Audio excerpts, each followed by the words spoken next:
Let me tell you about a trader I once knew. His name was Marcus. He had everything figured out, or so he thought. He kept a pristine journal with monthly targets written in bold red ink. 20% every month. That was his rule. His identity. His promise to himself and everyone who doubted him. Every morning, he'd wake up, check his phone before his feet touched the floor, calculate how far he was from that number. Some days he'd be ahead. Most days he'd be behind. And on those days, his chest would tighten just a little bit more. Marcus wasn't stupid. He knew his strategy. He understood risk management. He could read charts better than most traders I've ever met. But every single month, he'd blow up his account in the last week, trying to hit that 20%. He'd take trades he knew weren't there. He'd hold losers way past his stop because cutting them meant admitting the month was lost. He'd enter setups that hadn't fully formed because time was running out and he needed the points. Month after month, the same pattern. And he couldn't understand why. The answer was simple. But it took him 3 years and 4 blown accounts to see it. His goals were killing him. Not motivating him. Not guiding him. Killing him. You see, we've been taught a lie. A beautifully packaged, socially accepted lie that sounds so reasonable you never question it. The lie is this: to succeed at anything, you need a clear goal, a target, a number, a finish line. In almost every area of life, this works. You want to lose weight, set a goal. You want to save money, set a goal. You want to run a marathon, set a goal. But trading is not like anything else in life. And when you bring that goal-oriented mindset into the market, you don't create motivation. You create a slow, acting poison that seeps into every decision you make. Think about the last time you set a profit goal. Maybe it was for the week. Maybe for the month. Maybe you told yourself, I just need to make back what I lost, and then I'll trade properly. How did that feel? Did it make you calmer? Did it sharpen your focus? Or did it turn every single price movement into a personal threat? Did it make you watch the charts obsessively, checking every candle like your life depended on it? Did it make you feel like you were trading, or like you were being traded? Here's what happens inside your brain the moment you set a profit goal. Your nervous system shifts from execution mode into survival mode. Because now, every trade carries the weight of that future you promised yourself. That future where you're finally profitable. Where you can finally breathe. Where you can finally prove to yourself and everyone else that you're not wasting your time. That future becomes so real in your mind that the present moment, the only place where actual trading happens, becomes unbearable. You stop seeing the market as it is. You start seeing it as what you need it to be. Price consolidates. You don't see consolidation. You see wasted time. You see opportunity slipping away. So you force an entry. Price moves against you. You don't see a normal retracement. You see your goal dying. So you hold past your stop, hoping it'll come back. Price finally hits your target. You don't see a clean exit. You see your only chance to secure profit before it vanishes. So you exit early, leaving money on the table, just to protect that fragile feeling of being ahead. Every single one of these decisions feels necessary in the moment. But none of them are based on the market. They're based on fear. Fear that you won't hit the goal. Fear that you'll have to start over. Fear that you'll be exposed as someone who doesn't have what it takes. And here's the cruelest part. The more you care about the goal, the worse you trade. The tighter you grip, the faster it slips away. It's like trying to hold water in your fist. The harder you squeeze, the more it escapes. I've watched this destroy traders over and over again. Smart people, disciplined people, people who could recite their trading plan word for word. But the moment they attached their identity to a number, they became slaves to the chart. They stopped being traders and became prisoners, checking their equity curve like inmates counting days on a cell wall. Let me tell you what happened to Marcus. One day, after another blown account, he sat in front of his computer and just stared at the screen. He didn't open the charts. He didn't check his journal. He just sat there empty.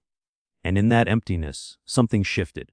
He realized that for 3 years, he hadn't been trading the market. He'd been trading his own fantasy. A fantasy where if he just hit that number, everything would be okay. But the market didn't care about his fantasy. The market didn't even know he existed, so he did something radical. He deleted the goals. All of them, the monthly targets, the yearly projections, the number he needed to prove he was a real trader. He tore the pages out of his journal and burned them. And then he sat down and asked himself a different question. Not how much do I want to make, but who do I need to become? Because here's the truth most traders never accept. You don't make money in trading by wanting it. You make money by becoming the kind of person the market pays. And the market doesn't pay people who need it to do something. The market pays people who can sit in front of chaos and remain completely neutral. Neutrality is the trader's superpower. Not optimism, not confidence, neutrality. The ability to see a setup and think, this might work or it might not, and I'm completely fine with either outcome. That's the state where edge lives. That's the state where you can actually execute. But you cannot be neutral when you have a goal screaming in your head. You cannot be objective when you need the trade to win. You cannot follow your plan when your identity is attached to the result. Let me explain what goals actually do to your brain. When you write down a profit target, your brain releases a small hit of dopamine. Not because you've achieved anything, but because you've imagined achieving something. Your brain doesn't differentiate well between action and anticipation. So the moment you say, this month I'll make $5,000, your brain gives you a tiny reward. You feel good. You feel like you're on the right path. And that feeling is the trap. Because now, you've been rewarded for thinking about the future instead of acting in the present. You got the dopamine without doing the work. And when you get the reward too early, you lose the hunger. The sharp, clean hunger that makes you wait for perfect setups. The hunger that makes you cut losses without hesitation. The hunger that keeps you honest. Instead, you start trading in a fog. A comfortable, delusional fog where you tell yourself, it's fine, I've got time. It's fine, I'll make it back. It's fine, this setup is close enough. And slowly, your standards drop. Not because you're lazy, but because your brain has already been fed. It doesn't need clean execution anymore. It just needs to protect the story it's already told itself. And then there's the other thing goals do. They fuse your identity with outcomes. When you say, I am a trader who makes 10% a month, you're not just setting a target. You're defining yourself by a result you don't control. And when the market doesn't cooperate, it's not just a losing trade. It's an attack on who you are. So you defend. You justify. You hold losers because cutting them would mean admitting you're not who you thought you were. You double down. You revenge trade. Not because you've lost discipline, but because your ego is in survival mode. And when your ego is fighting for its life, logic doesn't stand a chance.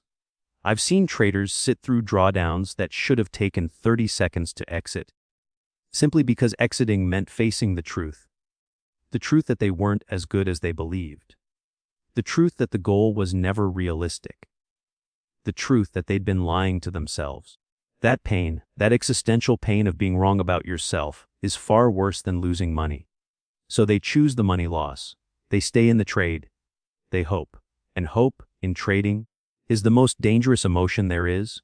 Hope is not belief. Hope is the refusal to act. When you hope, you've handed control to the market. You're no longer a participant. You're a spectator, watching your account bleed, praying for a miracle. Professional traders don't hope. They don't need to. Because they've removed the thing that makes hope necessary. They've removed the attachment to outcomes. They don't ask, will this trade win? They ask, did I follow my process? Is my risk controlled? Am I executing my edge, or am I reacting to fear? That's the shift. From outcome, focused to process, focused. And it sounds simple, but it requires you to let go of the one thing your ego desperately wants. Proof. Proof that you're good. Proof that you're making progress. Proof that this is all worth it. But trading doesn't give proof on your timeline. Trading gives proof over thousands of trades. And if you need validation every week, every month, every quarter, you'll never survive long enough to see the proof appear. Marcus learned this the hard way. After he deleted his goals, he didn't suddenly become profitable. In fact, for the first 2 months, he made less money than ever. Because he was learning to trade without the drug. Without the dopamine hit of imagining success. Without the ego boost of setting ambitious targets. He was learning to sit with discomfort. To wait. To do nothing when there was nothing to do. And that ability to do nothing, is what separates amateurs from professionals. Amateurs need action to feel alive. They need to be in a trade, any trade, because sitting out feels like failure. Professionals understand that doing nothing is an action. A deliberate, controlled action. And often, it's the most profitable action of the day. When you stop needing the market to move, you stop forcing trades. When you stop forcing trades, you only take the ones that meet your criteria. When you only take high-quality setups, your win rate improves. When your win rate improves, your confidence builds, not fake confidence, real confidence, the kind that comes from evidence, not imagination. But this only works if you've truly let go of the need to make a certain amount by a certain time. Because the moment you reattach to an outcome, the whole cycle starts again. The pressure, the fear, the forced trades, the hope, the disappointment. So how do you trade without goals? What do you aim for if not profit? You aim for one thing only. Consistency in execution. Did you follow your plan today? Did you take only setups that matched your criteria? Did you manage risk exactly as defined? Did you exit where you said you'd exit? Regardless of what you wanted to happen. If the answer is yes, you've won. Even if you lost money. Because in trading, losing by the rules is still winning. Winning by breaking the rules is still losing. The market will pay you eventually for correct execution. It will never pay you for hoping, forcing, or needing. This is where most traders break. Because this requires you to value something invisible. You can't show consistency on a screenshot. You can't brag about following your plan. Nobody applauds you for staying out of bad trades, but those invisible actions compound. And over time, they create something the goal chasers never experience. Stability. Not in profit, but in behavior. And stable behavior, in a probabilistic game, eventually produces stable profit. Marcus started keeping a different kind of journal. Not profit and loss. Just yes or no. Did I follow the plan today? That's it. Some days, he didn't take a single trade. He'd write, no setups, stayed out, and he'd close the laptop feeling proud. Other days, he'd take 3 trades, lose on 2, win on 1, and still write, followed the plan, and he'd feel the same way. Proud. It took 6 months before his account started growing consistently. Not because he got better at reading charts. He was already good at that. But because he'd removed the interference. The psychological static that had been jamming his execution for years. Without goals clouding his vision, he could finally see the market clearly. Without needing it to do anything, he could finally respond to what it was actually doing. And here's what he noticed. The trades that worked best were the ones he cared about least. The ones he took simply because the criteria were met, not because he needed them to win. The ones where he set his stop, set his target, and walked away. Those trades had space to breathe, space to develop. And more often than not, they worked. The trades that failed hardest were the ones he'd attached hope to. The ones where he checked the chart every 5 minutes. The ones where he moved his stop, just a little, just in case. Those trades suffocated under the weight of his need. And the market, like it always does, punished that need. You see, the market is not against you. But it is completely indifferent to you. And that indifference is actually the greatest gift it can give. Because it means the market will do what it does, regardless of what you need. And if you can align yourself with what it does, instead of fighting it with what you want, you become dangerous. Not dangerous in a reckless way. Dangerous in a patient, calculated, precise way. The way a sniper is dangerous. Waiting. Watching. Not firing until the moment is perfect. And when that moment comes, executing without hesitation or emotion. But you can't become that trader while carrying the weight of goals. Goals make you desperate. And desperation makes you visible. The market can smell desperation. It shows up in your entries, your exits, your position sizing. It shows up in the way you chase price, the way you hold losers, the way you celebrate winners too early, so you have to let it go. The number, the timeline. The story you've been telling yourself about where you should be by now. You have to accept where you actually are. Not where you want to be. Where you are. And from that place of brutal honesty, you build habits. You build systems. You build a relationship with the market that's based on respect, not need. You show up every day, not to take from the market, but to participate in it, to read it, to respond to it. And when it offers you an opportunity that fits your edge, you take it. When it doesn't, you wait. And waiting stops being painful, because you're no longer waiting for something. You're simply being present. Present to the chart. Present to your state of mind. Present to the risk. Present to the decision. This presence, this full engagement with the now, is what goals steal from you. Because goals live in the future. And every second you spend in the future is a second you're not fully here, where the actual trading happens. Marcus told me something once that I'll never forget. He said, "I used to think trading was about predicting what would happen next. Now I know it's about responding to what's happening now." That shift from prediction to response is everything. When you predict, you need to be right. When you respond, you just need to be appropriate. Appropriate to the price action. Appropriate to the volatility. Appropriate to your mental state. And being appropriate is something you can control. Being right is not. So delete the goals. Not because ambition is bad, but because in trading, ambition needs to be channeled differently. Not toward outcomes, but toward process. Not toward profit, but toward precision. Not toward being right, but toward being consistent. And when you make that shift, something strange happens. You stop feeling like you're fighting the market. You stop feeling like every trade is a battle for your worth. You start feeling like you're simply doing a job. A job that requires focus, discipline, and emotional neutrality. A job that pays well when done correctly, but only when done correctly. The money comes. But it comes as a byproduct, not as a goal. It comes because you've become someone the market compensates. Someone who doesn't panic. Someone who doesn't force. Someone who can sit in uncertainty without needing resolution. That's the trader you need to become. Not the one with the biggest targets. The one with the clearest mind. Not the one who makes the most trades. The one who makes the right trades.